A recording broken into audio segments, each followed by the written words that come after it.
And it still haunts me to this day. It was a shriek.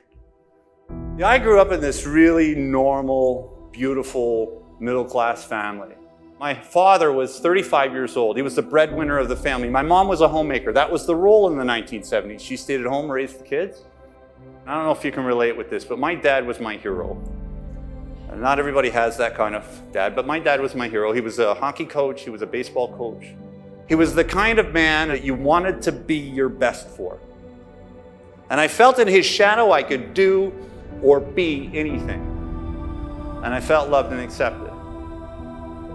In August 1975, I remember the night the priest from the local parish came and knocked on our door, and I remember it because I remember the sound that my mom made.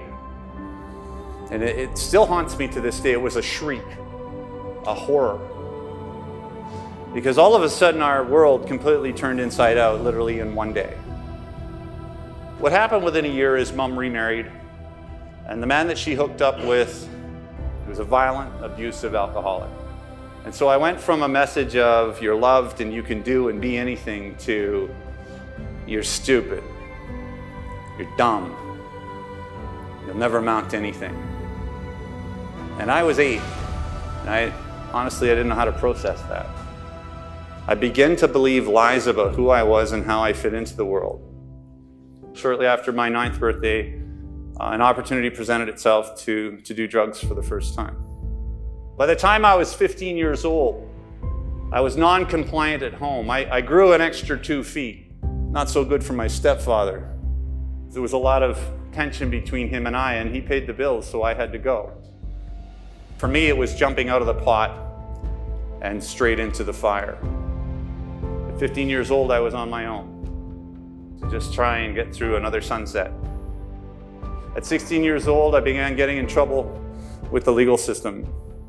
I remember going back out to the street, completely broken as a human being, walking up East Hastings with the pouring rain. And I said to myself, how did I get here? I'm a good kid from a good family. How did I end up in this much trouble?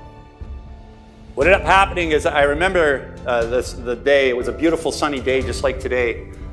See, back in those days, I was a liar, a thief, a cheat, and a mooch. And I landed in this park, and I saddled up beside this guy sitting at a bus stop named Gus because he had a cigarette, and he gave me a cigarette. He was a really nice guy, and he gave me a couple bucks too. But he gave me something more. The entire time I was sitting there talking to him, Gus said to me, he says, you know, Joe, he says, there's more to you than you can see. He said, but life it's kind of dirtied your windows, and so the light doesn't get in, and your light doesn't get out. You could go on to do extraordinary things because you're a real bright guy. I remember when he was talking to me and he was speaking his truth into my life, I was looking over my shoulder for someone else. Because what stood before him did not align with his words. But he said to me, he said, there's more to you than you can see. And I remember my heart absolutely sank.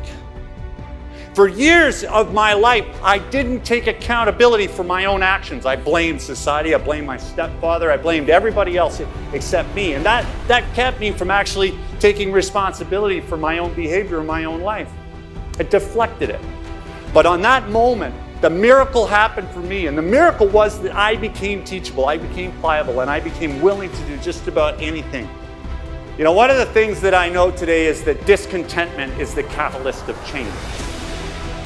And what I mean by that, it's oftentimes not until we're backed into a corner where we become teachable, where we become willing to do something different. But you see, possibility always exists. It never goes away. It's always present. Even at my lowest point, the possibility of transformation was there. I started to flower, I started to come out, and I started to do incredibly well.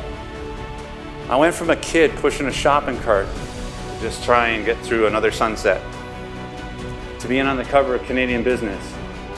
Because inside every single one of us is infinite possibility.